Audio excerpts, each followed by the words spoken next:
মুখ্যমন্ত্রী মমতা বন্দ্যোপাধ্যায়ের ছবিতে কালি লাগানোর ঘটনায় আজও জামিন পেল না সমরেশ ঘোষ নামে এক বিজেপি কর্মী। মুখ্যমন্ত্রী মমতা বন্দ্যোপাধ্যায়ের ছবিতে কালি লাগানোর ঘটনায় সমরেশ ঘোষ নামে এক বিজেপি কর্মীকে দুদিন পুলিশ রিমান্ডে যাওয়ার নির্দেশ দিয়েছিল আদালত। আজ দুদিন পর তাকে ফের তোলা হয়েছিল সিউড়ি আদালতে। আজ পুলিশের পক্ষ থেকে রিমান্ড চাওয়া হয়নি, যদিও পুলিশের পক্ষ থেকে আদালতে জানানো হয়েছে এই ঘটনায় দুদিন পুলিশ রিমান্ড নেওয়া হলেও তাকে জিজ্ঞাসাবাদ করা সম্ভব হয়নি, কারণ তিনি অসুস্থ হয়ে হাসপাতালে ভর্তি ছিলেন। 14 তারিখে ফের আদালতে তোলার নির্দেশ দেওয়া হয়েছে এবং জেল হেফাজতে পাঠানো হয়েছে সমরেশ ঘোষকে। তিনি সুস্থ হলে ফের রিমান্ডে নেওয়া হতে পারে পুলিশের পক্ষ থেকে। যদিও এই পুরো বিষয়টি রাজনীতি দেখছে বিজেপি। বীরভূম সাংগঠনিক জেলার বিজেপি সভাপতি তিনি বলেছেন, একটি ধারা নতুন করে যোগ করা হয়েছে যার সাথে মূল অভিযোগের কোনো ভিত্তি নেই। বিদ্রোহ চলবে, বিদ্রোহ চলবে। ভারত মাতা কি জয়, ভারত মাতা কি জয়।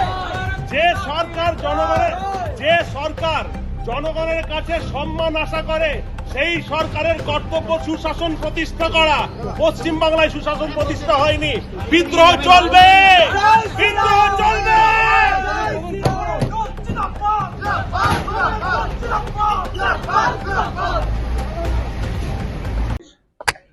পুলিশের কাছে সেকশন অ্যাড করার আছে, অ্যাড করেছে, কিন্তু মানুষের মনে সমরেশ সহ যে 7 জন ভিতরে, মোট 8 জন ভিতরে আছে, তারা মানুষের মনে জায়গা করেছে।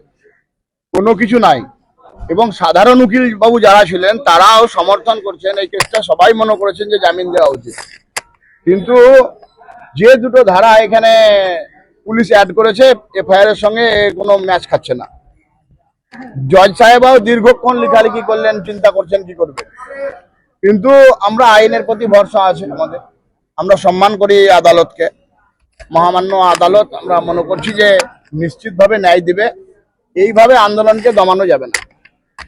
আমাদের যিনি লয়ার ছিলেন, যারা সকলে মিলে এর পক্ষে যুক্তি দিয়েছে, সেই যুক্তির বিপক্ষে সরকারি উকিলের কাছে কোনো তথ্যও নাই, যুক্তিও নাই। কোনো কিছু এখনো পর্যন্ত রেস্কিউ করতে পারেনি, কোনো কিছু দেখাতে পারেনি, সিডি পাঠায়নি, স্বাভাবিকভাবে জামিন হয়নি। কিন্তু আমরা মনে করি মানুষের মনে আমাদের সহকর্মীরা জামিন পেয়ে গেছে। আটকে রেখে এইভাবে ভীতি প্রদর্শন করে, মিথ্যা কেস দিয়ে, মিথ্যা মামলা দিয়ে, মিথ্যা ধারা যোগ করে এইভাবে বেশি দিন টিকা যাবে না। সাধারণ লয়াররা পর্যন্ত আমাদের পক্ষে দাঁড়িয়ে গেছে, এবং যারা মারলো, আমাদের মিছিলে আক্রমণ করেছিল, তাদের বিরুদ্ধে এখনো কোনো অ্যারেস্ট হলো না, গ্রেফতার হলো না। তাদের কোনো এফআইআর ঠিকঠাক এখনো এফআইআরই লঞ্চ করেনি। গণতন্ত্র বলে কিছু নাই। আমরা আইনের প্রতি ভরসা রাখছি, আদালতের প্রতি আস্থা রাখছি। হ্যাঁ, গত যে 2/8/25 যে ঘটনা ঘটেছিল ডিএম বিল্ডিং এ, সেই ঘটনার পরিপ্রেক্ষিতে 4-8 তারিখে আবার একজনকে অ্যারেস্ট করে, যার নাম হচ্ছে সমরেশ ঘোষ, এবং তাকে প্রোটেকশন করে পুলিশ এবং পিসি চাই। কোর্ট সেটাতে 2 দিনের পিসি দেয়, মানে এই 5-8 পর্যন্ত। আই সেই পিসি রিটার্ন হয়েছে। ওরা বেল প্রেয়ার করেছিল ডিফেন্স সাইড থেকে, এবং যে বেল চেয়েছিল, কিন্তু পুলিশ যে রিপোর্ট দিয়েছে তাতে ওর সঙ্গে আবার 3 of the prevention damage act, public act, এটাও জয়েন্ট হয়েছে, এবং 9 MPO যেটা, সেটাও অ্যাডিং হয়েছে।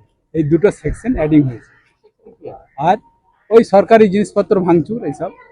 আর আসামিকে পিসিতে নিয়ে গিয়ে পুলিশ কোনো ইন্টারোগেশন করতে পারেনি, কারণ আসামি গিয়েই সেখানে অসুস্থ হয়ে পড়ে এবং হসপিটালাইজ করতে হয়, যার জন্য পুলিশ তাকে সুস্থতার জন্য আজকে কোর্টে প্রডিউস করেছে। এবং আজকে আর রিমান্ড চাইনি, আবার সুস্থতা হলে হয়তো রিমান্ড চাইবে। সুস্থতা এসে আজকে বেল প্রেয়ার রিজেক্ট হয়েছে। 11/8/2025 সিডি কলফার করেছে, এবং প্রোডাকশন ডেট রেখেছে 14/8/2025। 8 জনকে একসাথে। হ্যাঁ, একসাথে করেছে। আমার নাম Muktab Hossain, APP CGM court Birbhum CM. যেটা বিজেপির পক্ষ থেকে অভিযোগ করা হচ্ছে যে তারা যাদের বিরুদ্ধে অভিযোগ করলো তাদের বিরুদ্ধে কোনো পুলিশ পদক্ষেপ নিল। দেখুন, অভিযোগ করলেই তো হবে না। অভিযোগের মধ্যে কার কতটা সারবত্তা আছে সেটা সবসময় প্রশাসনকে দেখতে হবে, এবং সেই প্রশাসন নিরপেক্ষভাবেই দেখেছে। প্রশাসন কার বিরুদ্ধে মামলা করেছে না করেছে সেটা তাদের ব্যাপার, তারাই ঠিক করবে। তবে মানুষ যেটা দেখেছে, সাধারণ মানুষ যেটা দেখেছে একদম প্রকাশ্য দিবালোকে, সেটাতে মানুষ যেই আসামিদিকে ধরা হয়েছে এবং তাদেরকে যে জেসিতে পাঠানো হয়েছে, পিসি নেওয়া হয়েছে, সেটা একদম যথার্থ হয়েছে। এত মানুষের একটা ক্ষোভ আছে যে কি করে বিজেপির জেলা সভাপতি যিনি প্রত্যক্ষভাবে এই ঘটনার সঙ্গে যুক্ত ছিলেন তিনি কি করে পিআর বন্ডে ছাড়া পেয়ে গেলেন। যাই হোক, আমরা এই ব্যাপারে কিছু বলতে চাই না, কারণ বিচারের মতনই প্রশাসনের মধ্যে চলবে, আইনের মধ্যে চলবে। পুলিশের তাহলে কি ভূমিকা নিয়ে মোটেই না। পুলিশ তো আমরা একটা পক্ষে আছি, আমরা আমাদের মতন করে ডিমান্ড করব, বিরোধী পক্ষরা বিরোধী পক্ষের মতন ডিমান্ড করবে, প্রশাসন যেখানে আছে তারা নিরপেক্ষ দৃষ্টিতে বিচার করবে, নিরপেক্ষ দৃষ্টিতে কাজ করবে। আমাদের চাহিদা সবসময় যে পূর্ণ হবে তার কোনো মান নেই। বিধায়ক তো সরাসরি পুলিশকে বিষয়ে দিচ্ছে যে অভিযোগ দেওয়া হয়েছে তারা যে না, পুলিশ দেখুন, বিধায়ক যেটা করেছে সেটা যথার্থ কাজই তিনি করেছেন, কারণ জেলা প্রশাসনের একবারে হার্ট অফ দি প্লেসে এই ঘটনাটা ঘটেছে, সেটা বাঞ্ছনীয় নয়। এটা আগে থেকে পুলিশ যদি আরেকটু সতর্ক থাকতো তাহলে এই ধরনের অবাঞ্ছিত ঘটনা ঘটতো না। সেই জন্য পুলিশেরা বলেছেন যে পুলিশকে আরো, বিধায়ক বলেছেন পুলিশকে আরো সক্রিয় হতে হবে, পুলিশকে আরো আগে থেকে খবর রাখতে হবে যাতে এলাকায় কোনো অশান্তি না হয়। সিউড়ি শহরের মধ্যে একদম একদম প্রাইম টাইমে সেখানে রাস্তা অবরোধ করে এই ধরনের হাঙ্গামা করবে, আর প্রত্যেক দিন এটা তিলপাড়ায় করা দরকার ছিল, তিলপাড়ায় যেখানে ঘটনা ঘটেছে সেখানে করার দরকার ছিল।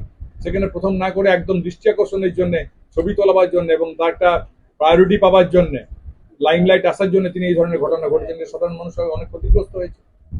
আগেও পুলিশ তো ধারাও অ্যাড করে দিল যারা গ্রেফতার হয়েছে। আমরা ভাবছিলাম এই ধারা দুটো অ্যাড করার দরকার ছিল, পুলিশ যথার্থই কাজ করেছে।